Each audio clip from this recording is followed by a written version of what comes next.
बाबा जी और हुजूर जी की प्यारी साध संगत जी, राधा स्वामी जी संगत जी। आज की यह सच्ची घटना जिसने भी सुनी वो खुद को रोने से नहीं रोक पाया। और यह वीडियो उन आलोचना करने वाले लोगों के लिए भी एक बहुत बड़ा जवाब है जो अक्सर कहते हैं, तुम्हारा बाबा खुद तो जहाजों में घूमता है और तुम सेवादार धूप में लगे रहते हो। संगत जी, यह बात दिल्ली भाटी सेंटर की है। दिल्ली के छतरपुर एरिया में बने भाटी गांव में बाबा जी का एक बहुत ही विशाल सत्संग घर है। हर साल यहां बाबा जी के 3 बड़े भंडारे होते हैं और लाखों की संख्या में संगत हिस्सा लेती है। दूसरे मेजर सेंटरों में भंडारे 2 दिन के लिए होते हैं, लेकिन भाटी में हमेशा 3 दिन के भंडारे होते हैं, जिसमें 2 दिन कार दर्शन, सवाल जवाब और तीसरे दिन सत्संग फरमाया जाता है। पिछली बार जब भाटी में भंडारा हुआ तो उस समय कुछ ऐसा घटित हुआ कि सबकी आंखें खुली की खुली रह गईं। वीडियो बहुत ही दिल को छू लेने वाला है। शुरू करने से पहले संगत से विनती है, हमारे चैनल को सब्सक्राइब करके हमें सपोर्ट करें और कमेंट में राधा स्वामी लिखना ना भूलें। जी, आज हम एक बेहद खास वाक्य आपको बताने जा रहे हैं। एक ऐसा पल जब बाबा जी को अचानक फॉरेस्ट रोड की तरफ जाना पड़ा। बहुत सी संगत जो भारत के अलग अलग हिस्सों से और भारत के बाहर से भी इस वीडियो को देख रही है, उन्हें शायद यह नहीं पता होगा कि फॉरेस्ट रोड क्या है। फॉरेस्ट रोड दिल्ली के भाटी क्षेत्र को फरीदाबाद से जोड़ने वाला एक संकरा रास्ता है जो जंगलों के बीच से होकर गुजरता है। जब भी बाबा जी का सत्संग या भंडारा भाटी सेंटर में होता है तो प्रशासन इस रोड के दोनों सिरों पर लगे गेट खोल देता है ताकि ट्रैफिक जाम ना हो और फरीदाबाद साइड से आने वाली संगत आसानी से आ जा सके। सेवादार इसी रास्ते से संगत को फरीदाबाद की ओर से आने जाने की सुविधा देते हैं। यह सड़क करीब 4 से 5 किमी लंबी है और इसके दोनों ओर घना जंगल है। सामान्य दिनों में यह रोड बंद रहती है क्योंकि यह वन विभाग के अधिकार क्षेत्र में आती है। जब पिछली बार भंडारा हुआ था तब बाबा जी को खुद इस फॉरेस्ट रोड पर जाना पड़ा था। उस समय जयपुर से एक जत्था सेवा के लिए आया हुआ था और जत्थे के एक भाई को इसी फॉरेस्ट रोड पर काफी दूर एकांत जगह ड्यूटी पर लगाया गया था। यह सेवादार किसी जत्थे के साथ पहली बार सेवा करने आया था। जैसा कि हर बार होता है, सेवादारों को जहां जहां ड्यूटी लगती है वहां लंगर, चाय, पानी पहुंचा दिया जाता है।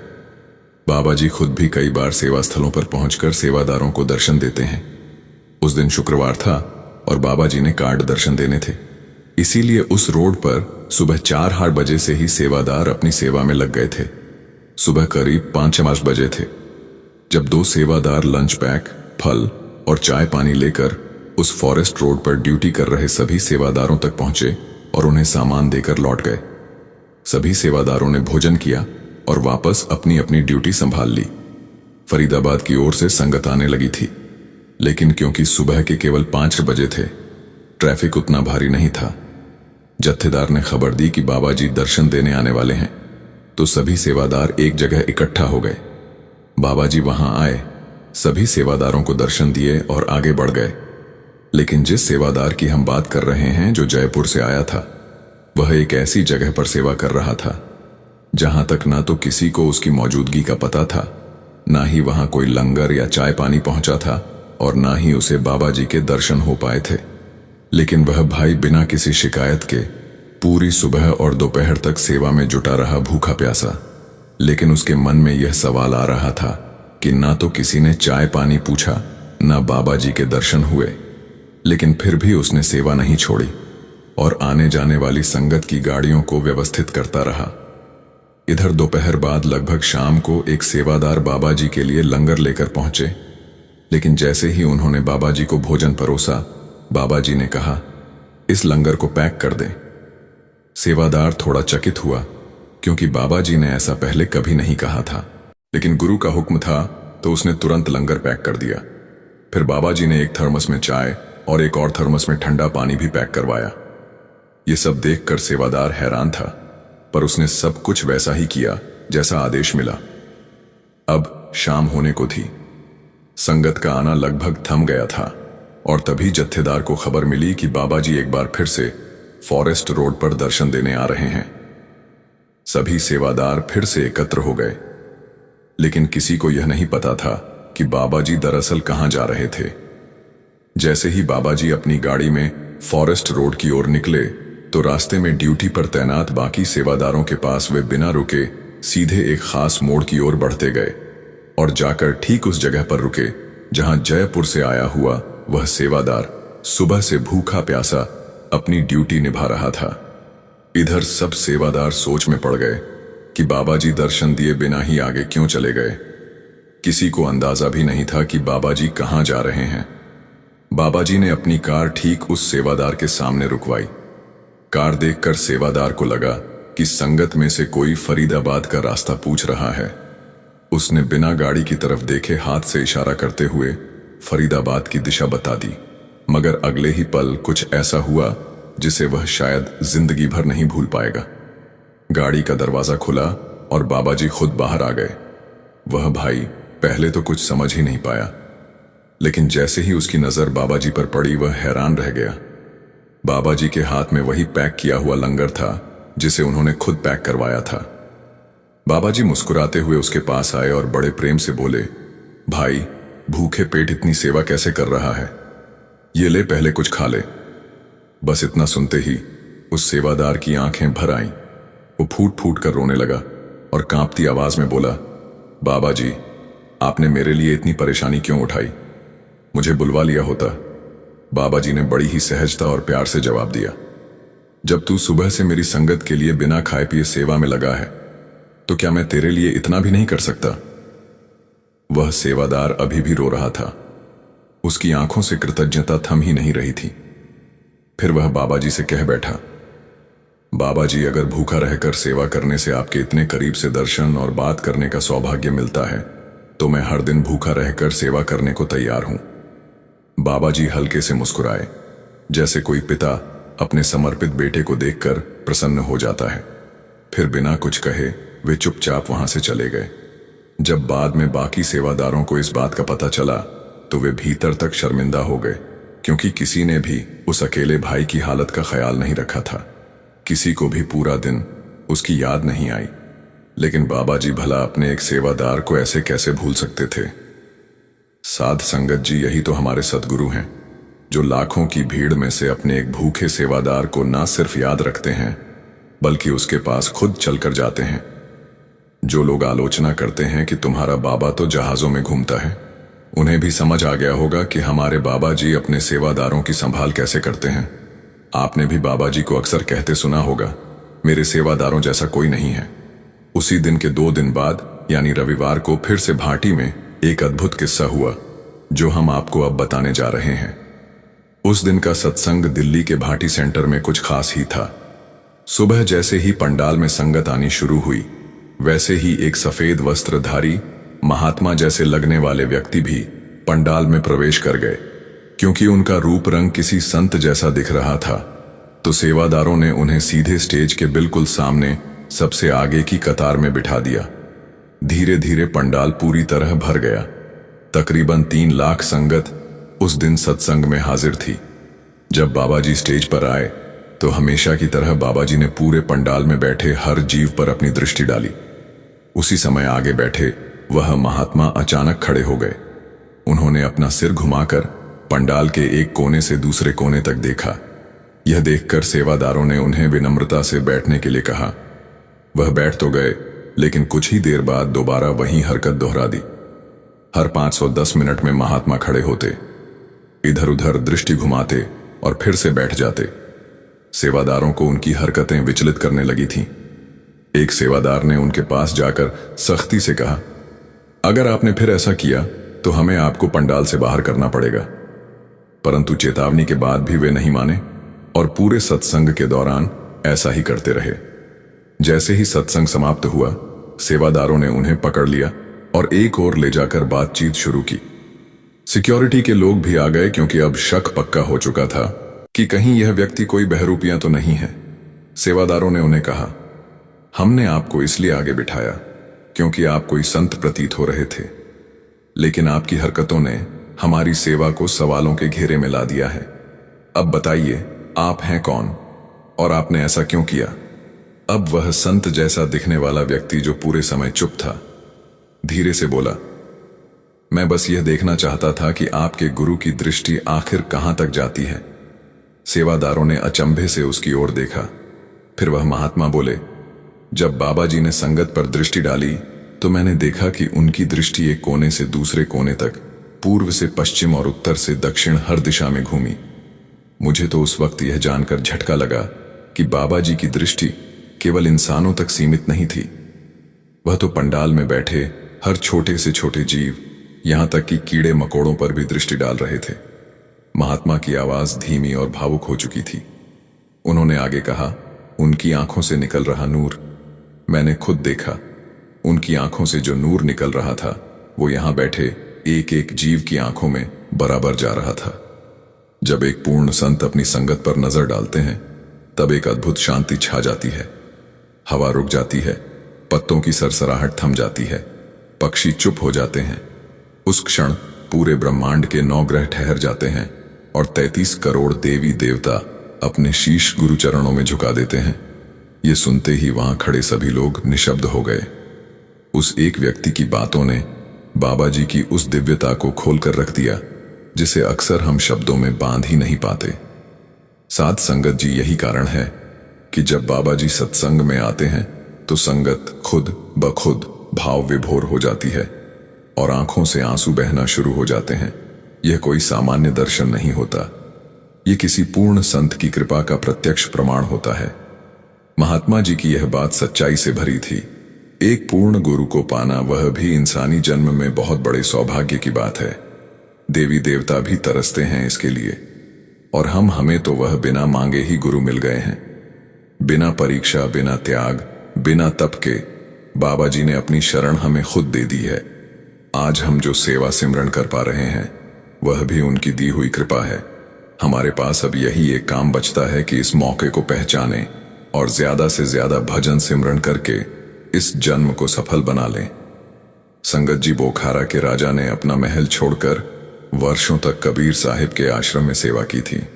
तब जाकर उसे सदगुरु की शरण मिली थी और हमें यह बिना मांगे ही मिल गया है। पर अफसोस, हमें इसकी कदर ही नहीं। संगत जी, अभी आप वीडियो में बने रहिए। अब मैं आपको सुनाने जा रहा हूं एक ऐसी घटना जिसको सुन लेने के बाद आप बड़े से बड़ा दुख भी हंसते हंसते झेल जाओगे। साध संगत जी, हर इंसान की जिंदगी में दुख आते हैं, लेकिन कुछ दुख इतने भारी होते हैं कि इंसान टूट ही जाता है। इस बात को एक सच्ची घटना से समझते हैं जिसे सुनकर आप भी भावुक हो जाएंगे। यह एक परिवार की कहानी है जो सत्संग से जुड़ा हुआ नहीं था। परिवार में 2 सगे भाई थे, दोनों की पत्नियां और बच्चे थे। सब कुछ साझा था, व्यापार भी, संपत्ति भी और जिम्मेदारियां भी। एक दिन बड़े भाई की पत्नी का भाई मायके से मिलने आया। उसने आकर कहा, बहुत समय हो गया है, मेरी बहन मायके नहीं आई। भांजे भांजी को भी देखे अरसा हो गया है। अब तो स्कूल की छुट्टियां भी लग गई हैं। अगर आप इजाजत दें तो मैं अपनी बहन और बच्चों को कुछ दिन के लिए अपने साथ ले जाना चाहता हूं। बड़े जीजा मुस्कुराए और बोले, अरे यह तो पहले तुम्हारी बहन है, मेरी पत्नी तो बाद में, पूरी आजादी है तुम्हें। तुम अपनी बहन और बच्चों को ले जाओ और आराम से घूमो फिरो। भाई खुश हो गया। अगले दिन वह अपनी बहन और उसके दोनों बच्चों को लेकर गाड़ी में बैठा और रवाना हो गया। लेकिन किस्मत ने कुछ और ही लिख रखा था। रास्ते में उनकी कार एक ट्रक से टकरा गई। हादसा इतना भयानक था कि कार में बैठे सभी लोग, पत्नी, दोनों बच्चे और साला मौके पर ही चल बसे। जब यह खबर बड़े भाई तक पहुंची तो मानो जमीन ही खिसक गई उसके नीचे से। उसका चेहरा जड़ हो गया, आंखों से एक भी आंसू नहीं टपका। न वह कुछ बोला, न किसी से मिला, जैसे कोई जिंदा लाश बन गया हो। डॉक्टरों को बुलाया गया, इलाज हुआ, पर उसका मन तो जैसे भीतर से मर चुका था। सदमा इतना गहरा था कि वह पूरी तरह डिप्रेशन में डूब गया। घर वाले, रिश्तेदार, दोस्त सभी ने कोशिश की, लेकिन वह किसी से बात तक नहीं करता था। कुछ दिन तक उसका छोटा भाई उसकी बहुत सेवा करता रहा, उसका इलाज करवाया, समय दिया, लेकिन कोई सुधार नहीं हुआ। फिर एक दिन उसकी पत्नी बोली, अब और पैसे बर्बाद मत करो, यह तो पागल हो चुका है, अब इसका कोई वारिस भी नहीं बचा, तो इसकी जायदाद भी आखिर में हमारे ही काम आएगी। छोटा भाई दुर्भाग्यवश पत्नी की बातों में आ गया। कुछ महीनों बाद उसने अपने बड़े भाई को घर से निकाल दिया। अब वह टूटा हुआ इंसान, जिसे न खाना याद था न पीना, इधर उधर भटकने लगा। कभी किसी ने रोटी दे दी तो खा ली, वरना भूखा ही सो गया। न कपड़े की सुध थी न सर पर छत बची थी। एक दिन यूं ही भटकते भटकते वह एक राधा स्वामी सत्संगी परिवार के दरवाजे पर आ पहुंचा और उनके दरवाजे पर बैठ गया। घर के बुजुर्ग सत्संगी ने जब देखा कि कोई बाहर बैठा है तो दरवाजा खोला और पूछा, कौन हो भाई, क्या चाहिए? वो कुछ नहीं बोला, बस हाथ फैला दिया, इशारे से रोटी मांग ली। बुजुर्ग का दिल पसीज गया। उसे अंदर बुलाया, आंगन में बैठाया और प्यार से खाना खिलाया। आंगन की दीवार पर बाबा जी की तस्वीर टंगी थी। खाना खाने के बाद उस भाई की नजर उस तस्वीर पर पड़ी। वो आंखें गड़ाए बस उसी तस्वीर को निहारता रहा। उसकी नजरें बाबा जी की तस्वीर से हट ही नहीं रही थीं, मानो उस तस्वीर से कोई पुराना अधूरा रिश्ता जुड़ रहा हो। कुछ ही देर में वह इंसान जोर जोर से रोने लगा। इतना रोया जैसे दिल का सारा दर्द बाहर आ रहा हो।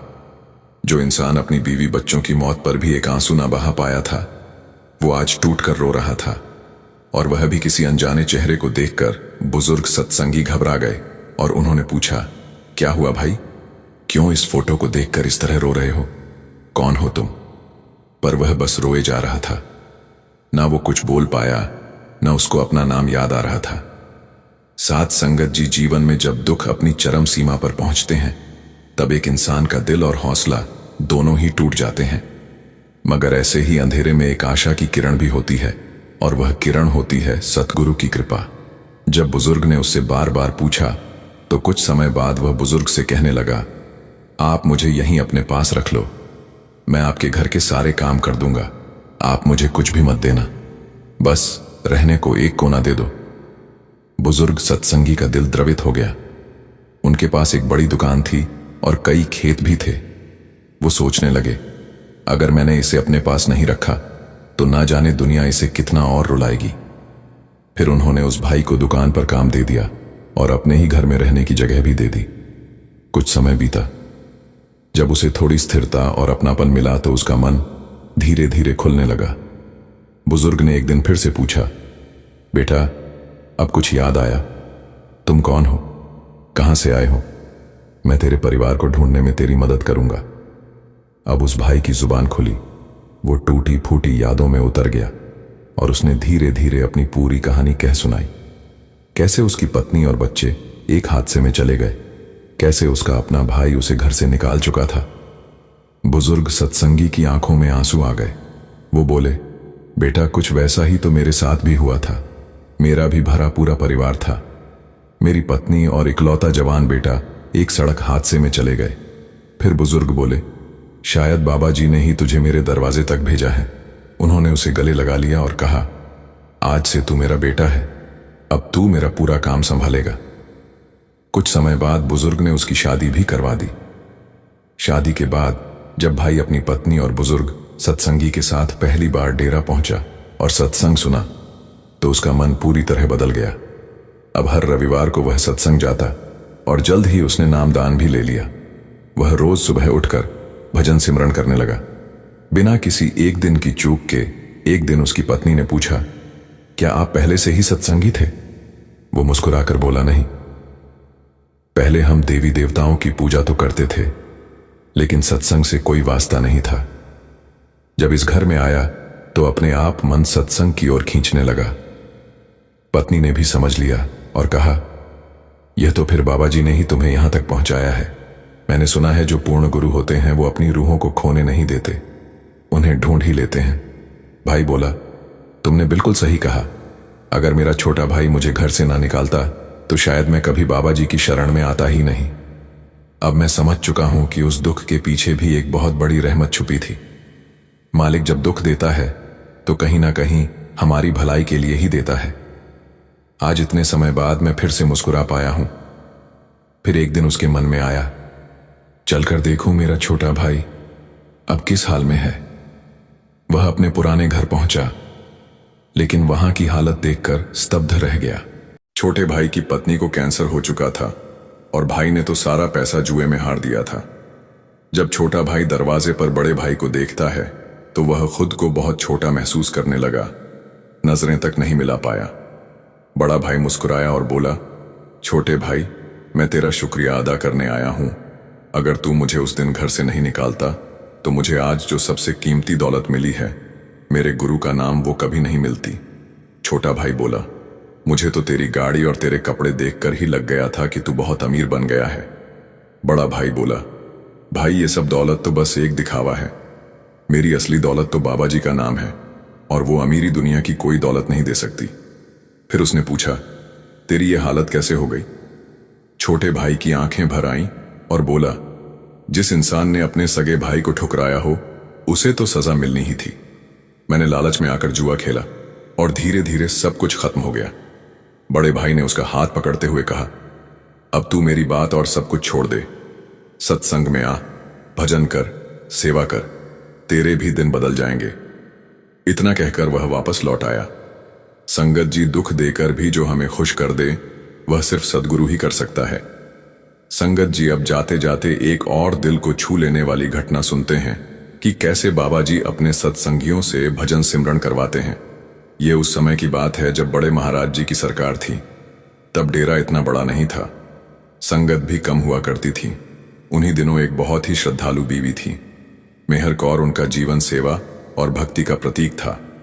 मेहर बीवी का नियम था कि जैसे ही सेवा का अवसर मिले वह सबसे पहले पहुंचती थी। डेरे की सफाई हो या लंगर की सेवा, उन्होंने अपनी पूरी जिंदगी इसी में लगा दी। तब संगत कम थी और सद्गुरु से मिलना भी आसानी से हो जाता था। मेहर बीवी जब भी सेवा में आती, सद्गुरु जी से खुलकर बात कर लेती, सवाल करती और सद्गुरु भी प्रेम पूर्वक हर सवाल का जवाब देते। लेकिन जब भी उन्हें कहा जाता कि अब भजन सिमरन पर ध्यान दो, तो वह हंसकर यही कहती, महाराज जी, जब तक शरीर साथ दे रहा है तब तक सेवा करने दो। जब शरीर थक जाएगा तो फिर भजन बंदगी ही तो रह जाएगी। एक दिन मेहरबी ने एक सपना देखा। सद्गुरु जी उनके पास आए और बोले, बेटा तैयार हो जा, मैं तुझे एक दिन के बाद अपने साथ ले जाऊंगा। वह सपना इतना स्पष्ट था कि वह नींद से चौंक कर उठ गई। सुबह होते ही वह डेरा पहुंची और सद्गुरु से वही बात पूछी, महाराज जी, क्या आप सच में मुझे एक दिन बाद लेने आ रहे हैं? सद्गुरु मुस्कुराए और बोले, अब क्या पूछना है तुझे? मेहर बीबी ने थोड़ा चिंतित होकर कहा, बाबा जी, मैंने तो पूरी उम्र सेवा में लगा दी, भजन बंदगी की तरफ कभी ध्यान ही नहीं गया। क्या मैं सचखंड की अधिकारी हूं भी? सद्गुरु फिर मुस्कुराए और बड़े प्रेम से बोले, बेटा, जो मेरी संगत की सेवा करता है मैं उसे हर हाल में सचखंड ले ही जाता हूं। भजन सिमरन तो मैं खुद करवा लूंगा। तू आज घर जा और भजन में बैठ जा, सारे जवाब वहीं मिल जाएंगे। मेहर बीबी ने सद्गुरु की बात को पूरी श्रद्धा से स्वीकारा। घर जाकर अपने परिवार से कह दिया कि आज मुझे कोई डिस्टर्ब ना करे, ना मुझसे बात करे, ना मेरे कमरे में आए। उन्होंने खुद को कमरे में बंद कर लिया और सुबह से लेकर देर रात तक बस भजन में लीन रहीं। रात करीब 1 बजे जब वह बाहर आई तो चेहरे पर एक अलौकिक तेज, एक अलग ही चमक थी। पूरा परिवार देखकर हैरान रह गया। कोई समझ नहीं पा रहा था कि यह वही मेहर कौर है या कोई और। घर वालों को समझ आ गया था, बीवी को आत्मज्ञान प्राप्त हो चुका है। अगली सुबह वह फिर डेरा पहुंची और सद्गुरु से पूछा, बाबा जी, आपने तो कहा था कि मुझे लेने आओगे, फिर आए क्यों नहीं? सद्गुरु ने मुस्कुराकर कहा, मैं तो रात में ही आ गया था, लेकिन इस बार केवल लेने नहीं, तुझे देने आया था। तुझे अनुभव करवाया। अब तू जान चुकी है, अब तुझे मौत से डरने की कोई जरूरत नहीं है। बीवी की आंखें भर आईं। वो सद्गुरु के चरणों में गिर पड़ी। यह देख वहां बैठी संगत की आंखें भी नम हो गईं। फिर सद्गुरु ने संगत की तरफ मुखातिब होकर कहा, मैं बार बार कहता हूं, जीते जी जान लो, जो कुछ भी करना है इसी जीवन में कर लो।